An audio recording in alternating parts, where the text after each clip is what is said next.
বিসমিল্লাহির রহমানির রহিম।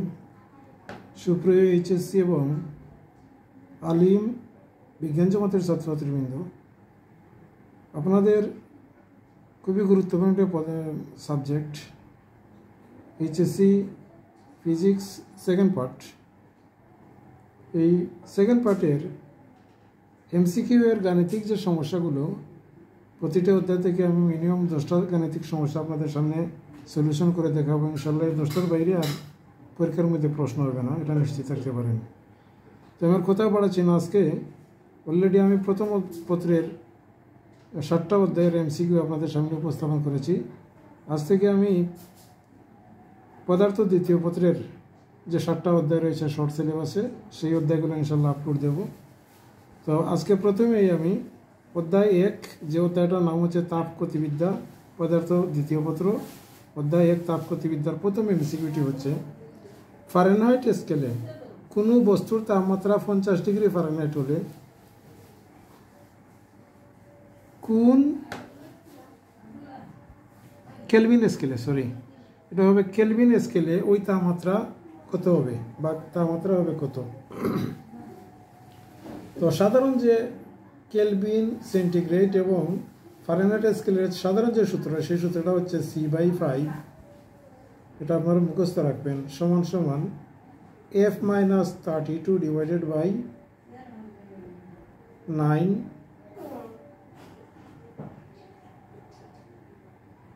সমান সমান K-273, সামথিং একটু বেশি আছে, তবে 273 দ্বারা করে নেবেন, ডিভাইডেড বাই 5। এটা হচ্ছে সাধারণ সূত্র। এই সাধারণ সূত্র অর্থাৎ যে ইয়েটা আপনার পরীক্ষার মধ্যে আসবে, শুধুমাত্র সে অংশটুকু নিয়ে কাজ করবেন।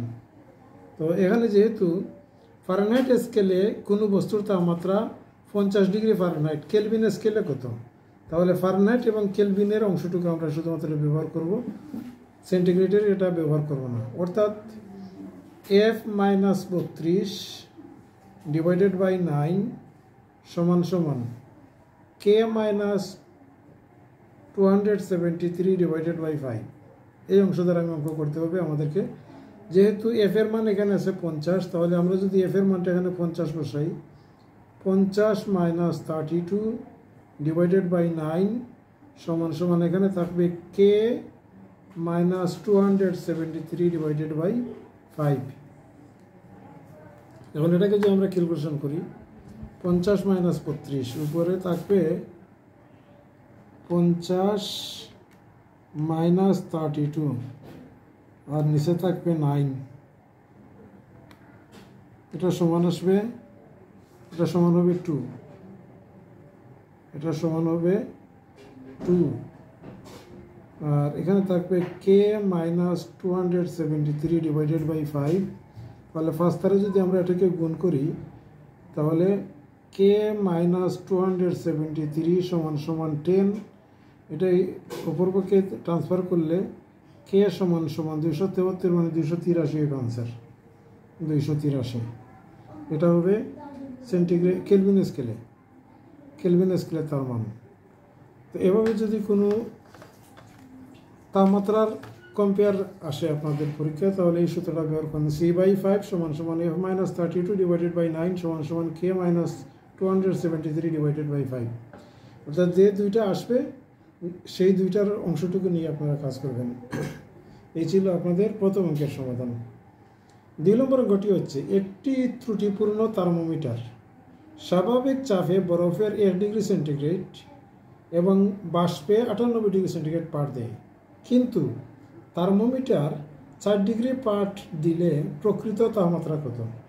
তো ত্রুটিপূর্ণ থার্মোমিটারের ক্ষেত্রে আমি এখানে লিখে দিচ্ছি আপনাদেরকে, এখানে লিখে দিই, ত্রুটিপূর্ণ থার্মোমিটারের ক্ষেত্রে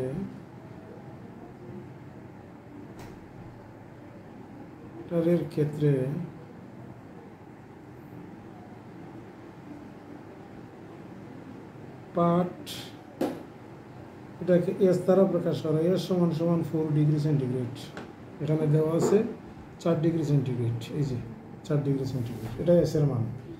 আচ্ছা, নিম্ন স্থিরাঙ্ক কত? নিম্ন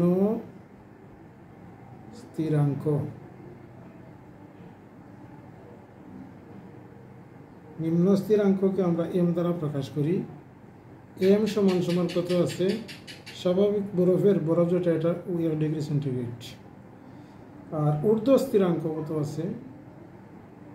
ঊর্ধ্ব স্থিরাঙ্ক এটাকে আমরা বি দ্বারা প্রকাশ করি, 80 ডিগ্রি সেন্টিগ্রেড। এই যে 98। সেলসিয়াস স্কেলে তাপমাত্রা ওয়াট, এটা আমরা বের করব। তো সূত্রটি হচ্ছে C/100 সমান সমান S minus M divided by B minus M. C এর মান আমরা বের করব, সি থাকবে এখানে সমান সমান এস এর মান 40 মাইনাস 40 না 4, এস এর মান তো 4 বার কত, 4 ডিগ্রি। এস এর মান 4 মাইনাস এম এর মান কত 1, এম এর মান 1, নিচে 98 মাইনাস 1। এটাকে যদি আমরা ক্যালকুলেশন করি, C/100 এখানে থাকবে 3 আর এখানে থাকবে 97, এখানে 300 বজ্রগণন করলে আসবে C সমান সমান 97 থাকবে নিচে আর এখানে থাকবে 300 উপরে। 300কে যদি 97 দ্বারা ভাগ করি তাহলে কত আসে? 300 ভাগ 97, উপরে থাকবে 300 আর নিচে থাকবে 97। দশমিকে নিলে মানে 3.092।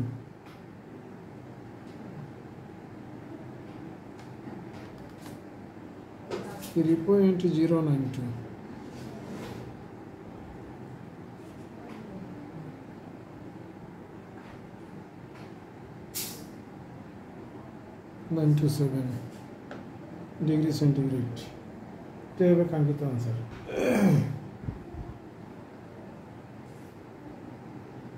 এরপরের অঙ্কটি হচ্ছে থার্মোমিটার এখানে 4 ডিগ্রি হবে না 40 ডিগ্রি হবে সম্ভবত। আচ্ছা যাই হোক, সংখ্যাটা যাই আসো এটা কেন, সংখ্যার তার কোনো ইয়ে নেই, আপনারা নিয়ম অনুযায়ী অঙ্ক করবেন ইনশাআল্লাহ, সংখ্যা কোনো ম্যাটার না। 3 নম্বর অঙ্কটি হচ্ছে খুবই গুরুত্বপূর্ণ একটা অঙ্ক।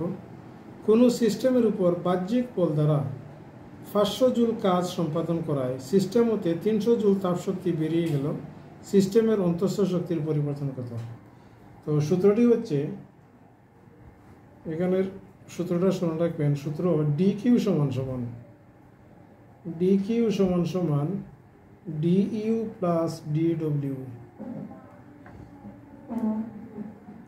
এখানে ইউ আছে, DU এর মান হচ্ছে -300, মাইনাস এবং প্লাস কেন এটা আমি একটু পরে বলতেছি। তারপরে -500, যেখানে একটা লাইন আমরা দেরি করে নেই, এটা এক্সট্রা করে লাইন বাড়িয়ে নেই। এখানে আমার কাছে এসেছে DU এর মান, DU সমান সমান DQ মাইনাস DW। DQ এর মান এখানে 300 জুল, কিন্তু এখানে -300 হবে, সিস্টেম হতে তাপশক্তি বেরিয়ে যাচ্ছে। তারপরে এই মাইনাস DWর মান হচ্ছে অন্তঃস্থ শক্তির পরিমাণ, বাহ্যিক বল হচ্ছে 500, তাহলে এখানে হবে -500। মাইনাস কেন সেটা আমি বলতেছি, -300 মাইনাসে মাইনাসে +500, তাহলে এখানে থাকবে 200 জুল। এই ছিল আপনাদের কাঙ্ক্ষিত আনসার। এবার একটা ডাটা আপনাদেরকে দিই, এখানে আমি একটা ডাটা আপনাদেরকে বোঝার সুবিধা দিই। ডাটাটি হচ্ছে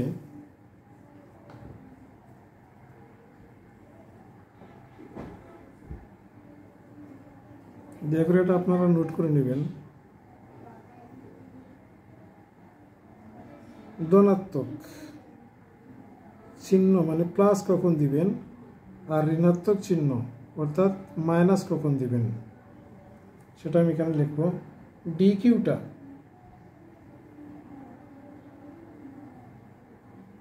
এখানে যেহেতু 3টা ইউ আছে, একটা হচ্ছে ডিকিউ, আরেকটা হচ্ছে ডিইউ, আর আরেকটা হচ্ছে ডিডব্লিউ। ডিডব্লিউ। স্মরণ রাখবেন, সিস্টেমে তাপ সরবরাহ করা যদি হয়, সিস্টেমে তাপ সরবরাহ করা হলে প্লাস হবে, করা হলে এটা হবে প্লাস। আর সিস্টেম তাপ হারালে,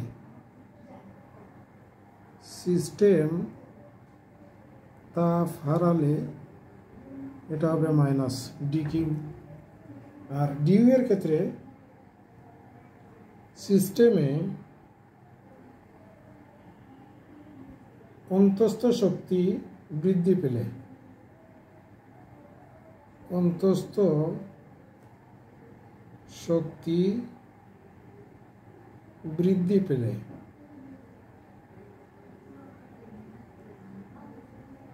আর এটা হবে হ্রাস পেলে, সিস্টেমে অন্তস্থ শক্তি হ্রাস পেলে। আর ডিডব্লিউ সমান সমান সিস্টেম কর্তৃক কাজ সম্পাদিত হলে, সিস্টেম কর্তৃক কাজ সম্পাদিত হলে। আর সিস্টেমের উপর ঋণাত্মক হবে, সিস্টেমের উপর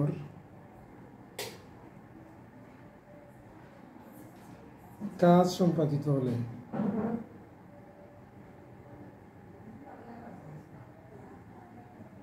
সম্পাদিত হলে দয়া করে এই তিনটা শর্ত আপনারা লিখে নেবেন। আমি আবার বলছি, ডিকিউটা ধনাত্মক হবে যখন সিস্টেমে তাপ সরবরাহ করা হবে, আর ঋণাত্মক হবে সিস্টেমে তাপ হারালে। ডিইউটা ধনাত্মক হবে সিস্টেমে অন্তস্থ শক্তি বৃদ্ধি পেলে, আর এখানে সিস্টেমে অন্তস্থ শক্তি হ্রাস পেলে।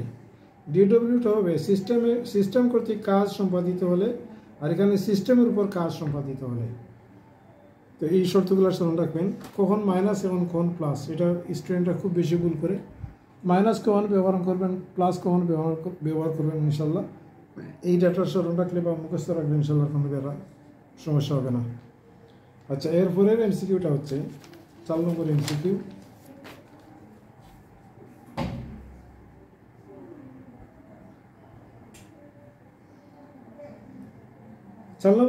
হচ্ছে 1.0 × 10⁵ নিউটন পার মিটার স্কয়ার স্থির চাপে কোনো আদর্শ গ্যাসের আয়তন 0.04 ঘনমিটার থেকে প্রসারিত হয়ে 0.05 ঘনমিটার হলো। বহিস্থ কাজের পরিমাণ। বহিস্থ কাজ ডব্লিউ সমান সমান, কাজ ডব্লিউ সমান সমান পি ডেল বি। পি হচ্ছে প্রেসার বা চাপে যেটা দেওয়া আছে, আমরা সরাসরি তার মান বসাই। 1.0 ইন্টু 10⁵ ইন্টু ডেল বির মান মানে কতটুকু পার্থক্য হয়েছে, 0.04 থেকে 0.05 প্রসারিত হয়েছে। তাহলে আমরা কি করব, 0.05 মাইনাস 0.04, এটা যদি আমরা করে দিই তাহলে এত জুল। ক্যালকুলেশন করলে যা আসবে সেটাই আপনাদের কাঙ্ক্ষিত আনসার। 1.0 ইন্টু 10⁵ ইন্টু ব্রেকেট দিয়ে দিই 0.05 মাইনাস 0.04 সমান আনসার আসবে 1000 জুল। এটার আনসার আসবে 1000 জুল সমান সমান, আচ্ছা এখানে দিয়ে দিই, সমান 1 এত জুল। এই ছিল 4 নম্বর প্রশ্নের আনসার। 5 নম্বর প্রশ্নটি হচ্ছে 40 ডিগ্রি সেন্টিগ্রেড তাপমাত্রায় 1 মোল কার্বন ডাইঅক্সাইড গ্যাসকে ধীরে ধীরে প্রসারিত করে আয়তন দ্বিগুণ করলে সম্পূর্ণকৃত কাজ কত হবে? এক্ষেত্রে সূত্রটা হবে ডব্লিউ সমান সমান nRT into ln B2 divided by B1। সূত্রটা স্মরণ রাখবেন। আচ্ছা, এখন ডব্লিউর মানটা আমরা যদি বসাই, এখানে ডব্লিউর মান কত দেওয়া হয়েছে, দেখেন 40 ডিগ্রি সেন্টিগ্রেড না সরি এন এর মান মানে মূল সংখ্যা হচ্ছে এন এর মান 1 আর আর এর মানটা এটা আমরা মুখস্থ জানি 8.31 আর টেম্পারেচার বা তাপমাত্রা যেটা দেওয়া আছে এখানে 40 ডিগ্রি সেন্টিগ্রেড তাপমাত্রা। তাহলে এখানে যদি আমরা 40 প্লাস কেলভিনের এই 273 যোগ করে into ln B2 divided by B1, B2টা কত আয়তনটা দ্বিগুণ করা হয়, অর্থাৎ B1 যেটা এটা নিচে B1 আর B2টা হবে 2B1 দ্বিগুণ বলা হয়েছে, এই জন্য B1 আমরা ক্যান্সেল করে দিলাম। এখন এটাকে যদি আমরা ক্যালকুলেশন করি তাহলে কত আসে, 1টা না লিখলেই হবে 8.31 উঠে নাই 8.31 ইন্টু 40 প্লাস 273 ইন্টু লন 2 আছে 2 সমান চিহ্ন চাপলাম 216, এটার আনসার আসছে 216.95। আনসারের সাথে তো মিলল না।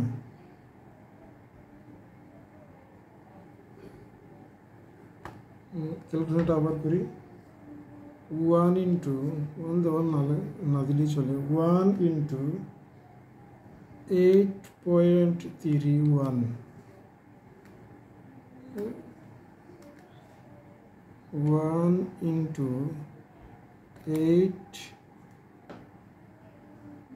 সমস্যা করতেছে ক্যালকুলেটর, 1 ইন্টু 8.31 ইন্টু টি এর মান 40 ডিগ্রি সেন্টিগ্রেড বলা হয়েছে, তাহলে 40 প্লাস 273 ব্র্যাকেট দিলাম, 40 প্লাস 273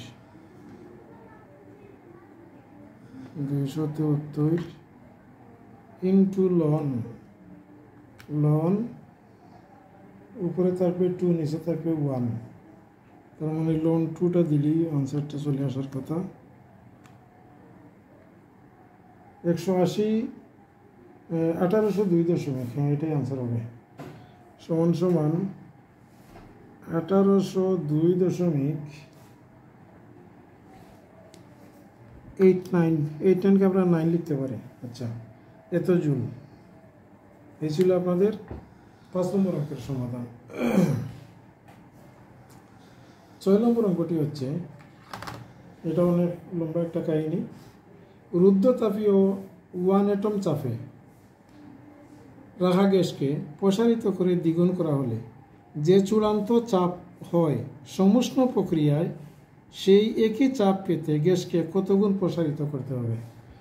তো রুদ্ধতাপীয় প্রক্রিয়ার ক্ষেত্রে স্মরণ রাখবেন আপনারা, এখানে 3টা সূত্র আগেই শিখে নিলে ভালো হয়। সূত্র 3টা আমি আগে আপনাদেরকে শেখাই। 3টা সূত্র আছে। সূত্র প্রথম হচ্ছে P1 B1 সমান সমান P2 B2, B1 এর উপরে গামা, এখানেও গামা। 2 নম্বর সূত্রটি হচ্ছে, এটা 1 নম্বর সূত্র। 2 নম্বর সূত্রটি হচ্ছে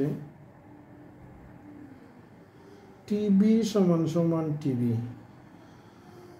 আচ্ছা, এখানে হবে গামা মাইনাস বির উপরে গামা মাইনাস 1, গামা মাইনাস 1। আর 3 নম্বর সূত্রটি হচ্ছে TP সমান সমান TP। তো এখানে হবে 1 minus gamma divided by gamma, এখানে 1 minus gamma divided by gamma. তো এই 3টা সূত্রকে আপনারা সহজে স্মরণ রাখার জন্য আমি একটা ট্রিক্স বলি। PB TB TP, মানে আপনি স্মরণ রাখবেন প্রাইভেট TB T5। আমি আবারও বলছি, প্রাইভেট TB T5 মানে PB TB PT। Gamma gamma minus one minus gamma divided gamma, one minus gamma divided gamma, এই তিনটা সূত্র আপনারা স্মরণ রাখবেন। সমুষ্ণ এবং রুদ্ধতাপীয় প্রক্রিয়ার ক্ষেত্রে এই তিনটা সূত্র মুখস্থ রাখবেন। এবং দেখেন আমাদের কাঙ্ক্ষিত যে অঙ্কটা আছে এইটা কিন্তু সূত্র, এগুলো অঙ্কের ইয়ে না, পাঠ না, সূত্রগুলো মুখস্থ রাখবেন। তো রুদ্ধতাপীয় 1 অ্যাটম চাপে রাখা গ্যাসকে প্রসারিত করে দ্বিগুণ করা হলে যে চূড়ান্ত চাপ হয়, সমুষ্ণ প্রক্রিয়ায় সেই একই চাপ পেতে গ্যাসকে কত গুণ প্রসারিত করতে হবে। তার মানে এটা কোন সূত্রের মাঝে আসে? এটা চাপ এবং আয়তন এই দুইটাতে, অর্থাৎ পিবি এই যে প্রথম সূত্রের মধ্যে চলে আসে। তো রুদ্ধতাপীয় প্রক্রিয়ার ক্ষেত্রে রুদ্ধতাপীয়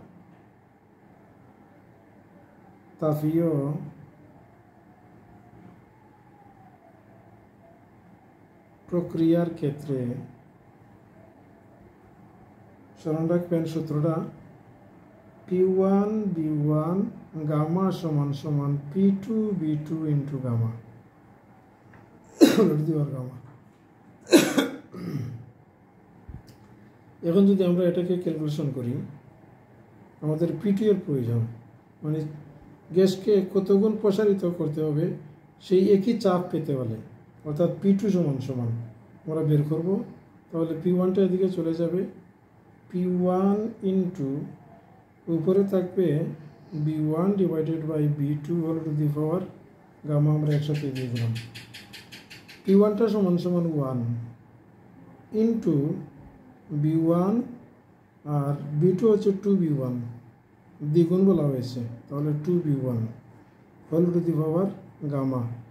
B1 যদি কাটি তাহলে এখানে হাফ থাকবে, half to the power gamma.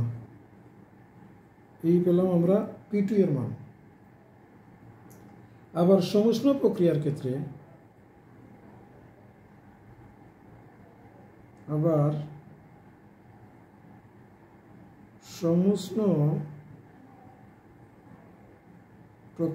ক্ষেত্রে সূত্রটা বয়েলের সূত্র P1 B1 সমান সমান P2 B2। এটা আপনারা কেমিস্ট্রিতে পড়েছেন, পরিবেশ রসায়নের দ্বিতীয় অধ্যায়ে। তো এখান থেকে যদি আমরা এটাকে B1 ডিভাইডেড বাই B2 নিয়ে আসি, B2 আর B1, B1 এর সাথে কি আছে P1, উপরে থাকবে P1, নিচে থাকবে P2, P1 P2। আমরা এটার আকার ধারণ করালাম আর কি। তাহলে এখন কি লিখতে পারি? B1 divided by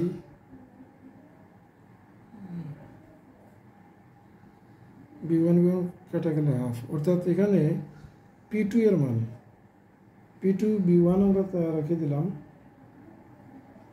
B2 divided by B1 সমান সমান P2, P1 divided by P2।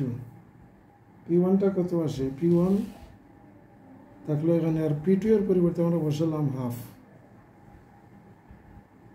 তার উপরে থাকবে কি গামা। তাহলে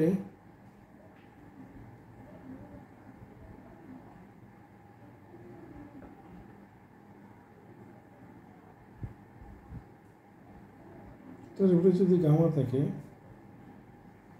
তাহলে উল্টালে হবে P1 এর মান তো এখানে দেওয়া লাগবে না, সমান সমান 2 টু দি পাওয়ার গামা, অর্থাৎ B2 ডিভাইডেড বাই B1 সমান সমান 2 টু দি পাওয়ার গামা। এখন গামা আপনারা জানেন বহু পারমাণবিক গ্যাসের ক্ষেত্রে হয় গামার মান 1.33, দ্বিপারমাণু গ্যাসের ক্ষেত্রে গামার মান হয় 1.4, আর এক পরমাণু গ্যাসের ক্ষেত্রে গামার মান হয় 1.67। এখন গামার মান বলে দেবে অঙ্কের মধ্যে, যেহেতু এখানে বলে নাই সুতরাং এখানে আপনি অপশন দেখে টেস্ট করতে হবে।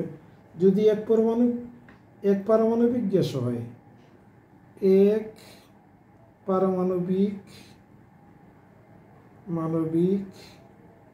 গ্যাসের ক্ষেত্রে আমরা জানি গামা সমান সমান 1.67। সুতরাং এখানে B2 ডিভাইডেড বাই B2টা হবে কত? এখানে B2টা আমরা নিয়ে যাই ইয়েতে। সুতরাং B2 সমান সমান 2 to the power gamma into B1। তাহলে 2 to the power 1.76 into B1। B1টা কত? B1টা কিন্তু অলরেডি আমরা ইয়ের মধ্যে পেয়েছি,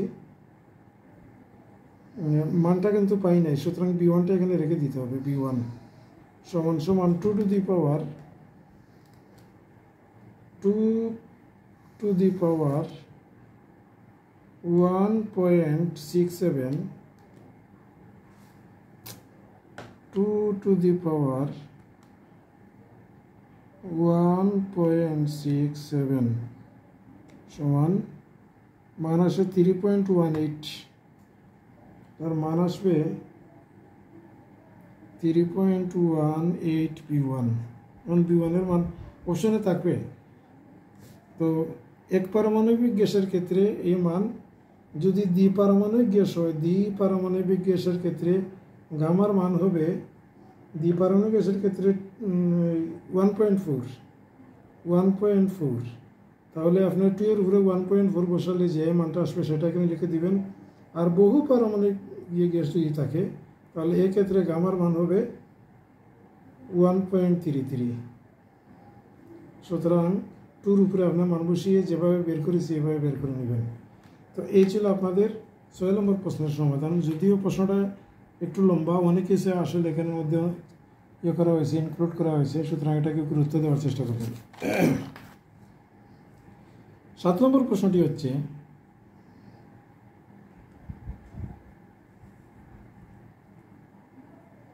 একটি কার্নো ইঞ্জিন পানির হিমাঙ্ক স্ফুটনাঙ্কের মধ্যে কার্যরত আছে, এর দক্ষতা কত? তো দক্ষতা, এটাকে আমরা ইটা দ্বারা প্রকাশ করি। ইটা সমান সমান 1 মাইনাস উপরে T2 নিচে হবে T1। যেহেতু টেম্পারেচার হিমাঙ্ক এবং স্ফুটনাঙ্ক বলা হয়েছে, পূরণ 100%। 1 মাইনাস পানির হিমাঙ্ক হচ্ছে 0 ডিগ্রি সেন্টিগ্রেড, মানে 273 কেলভিন, আর স্ফুটনাঙ্ক হচ্ছে 100 ডিগ্রি সেন্টিগ্রেড, মানে 273 এর সাথে 100 যোগ করলে 373 হবে, ইন্টু 100%। এটাকে যদি আমরা ক্যালকুলেশন করি আপনাদের কাঙ্ক্ষিত রেজাল্ট আমরা পেয়ে যাব। উপরে 1, তারপরে ব্র্যাকেট দিয়ে দিই যেহেতু এখানে ইয়ে আছে, 1 মাইনাস ফ্র্যাকশন, উপরে হচ্ছে 273 আর নিচে হচ্ছে 373,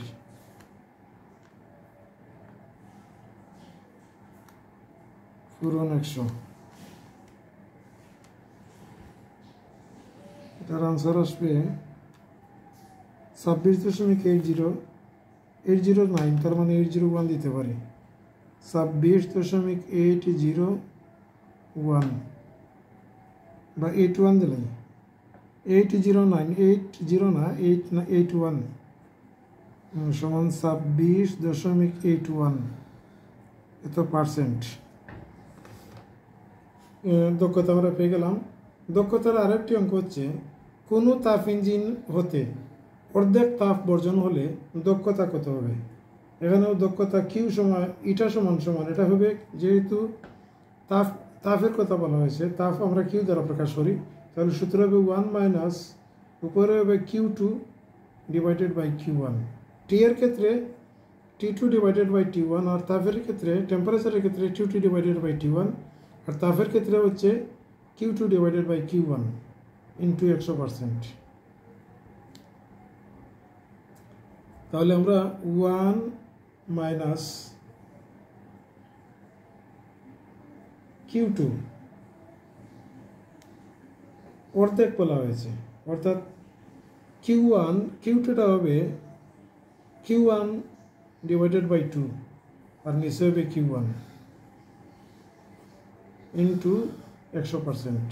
আমি আবারও বলি, এখানে Q2 হবে মানে কোনো তাপ ইঞ্জিন হতে অর্ধেক তাপ বর্জন করলে, অর্থাৎ আগের যে তাপটা আছে কিউ টুটা হবে Q two divided by two, Q one divided by two, Q two এর মান।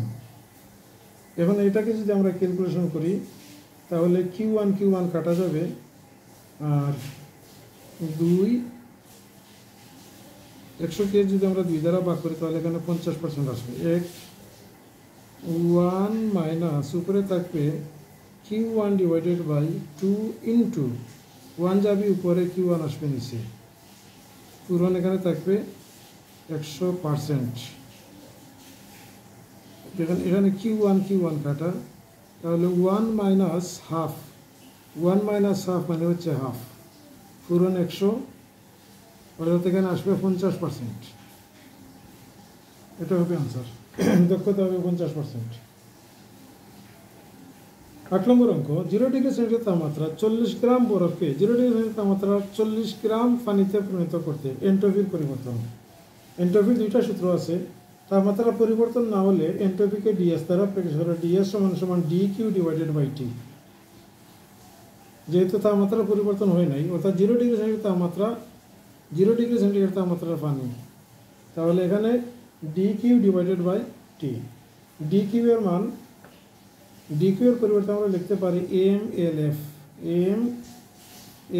এফ, বরফগলনের সূত্র, তারপরে টেম্পারেচার ঠিক তো নিচে আসেই। এম এর মান হচ্ছে 40 গ্রাম, 40কে যদি আমরা কিলোগ্রামে কনভার্ট করি তাহলে আসবে 4.0, 0.4 ইন্টু বরফগলনের আপেক্ষিক সূত্র তাপ, এটা মুখস্থ রাখবেন, 3.36 ইন্টু 10⁵। আর টেম্পারেচার হচ্ছে 0 ডিগ্রি সেন্টিগ্রেড তাপমাত্রা, তার মানে 273 কেলভিন। এটাকে যদি আমরা করি, ক্যালকুলেশন করি, উপরে আছে 0.04 ইন্টু 3.36 ইন্টু 10⁵,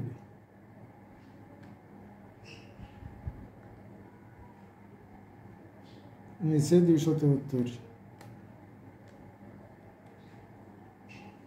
আনসার আসছে 49.23।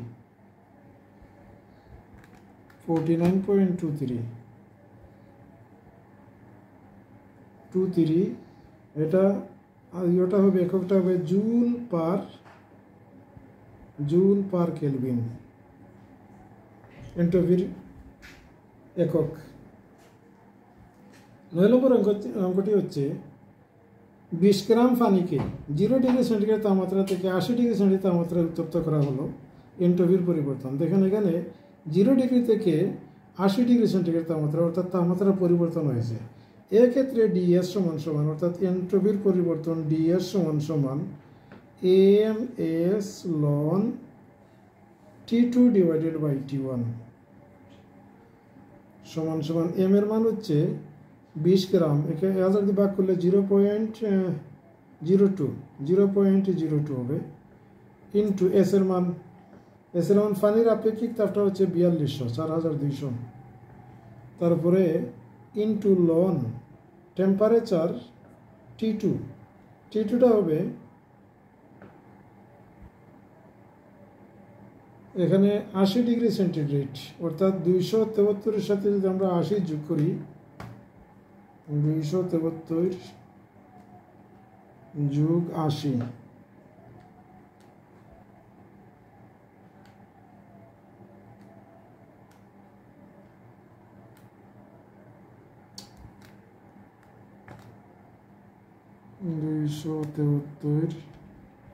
যোগ 80,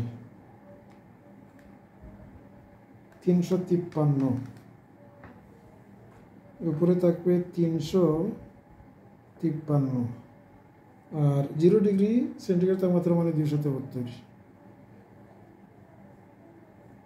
এটাকে আমরা ক্যালকুলেশন করলে রেজাল্ট পেয়ে যাবো ইনশাল্লাহ।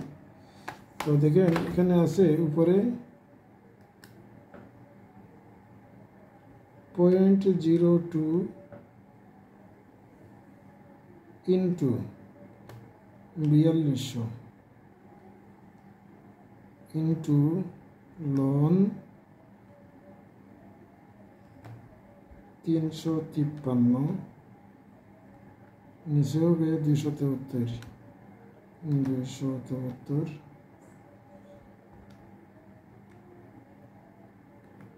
21.587 জুল পার কেলভিন এন্ট্রপির একক।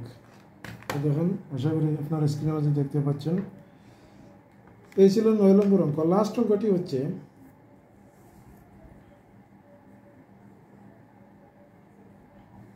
পাঁচশো মিটার উঁচু জলপ্রপাতের তলদেশ ও শীর্ষদেশের পানির তাপমাত্রার পার্থক্য কত হবে।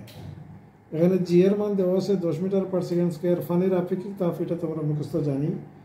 তাহলে একটা সূত্র আছে mgh সমান সমান ms ডেল টিটা। সুতরাং যেহেতু তাপমাত্রার পার্থক্য চাইছে, তাপমাত্রার পার্থক্য শব্দটা, তাহলে ডেল টিটা সমান mgh থাকবে উপরে আর ms থাকবে নিচে। m এবং s, m যদি আমরা কেটে দিই তাহলে এখানে উপরে থাকবে g into h divided by এখানে থাকবে s। s এর মান 4200 আর জি এর মান 9.8, না এখানে 10 দেওয়া হয়েছে, সরি, জি এর মান 10। খুব খেয়াল রাখবেন, যদি জি এর মান দেওয়া থাকে তাহলে যেটা দিবে সেটা দিয়ে অঙ্ক করবেন। 9.8 লিখলে কিন্তু অঙ্ক কাটা যাবে। ইন্টু এইচ এর মান, উচ্চতা দেওয়া আছে কত, উচ্চতা দেওয়া আছে 500 মিটার। তাহলে আমরা এটাকে যদি ক্যালকুলেশন করি, উপরে হবে 10 ইন্টু 500 ডিভাইডেড বাই 4200।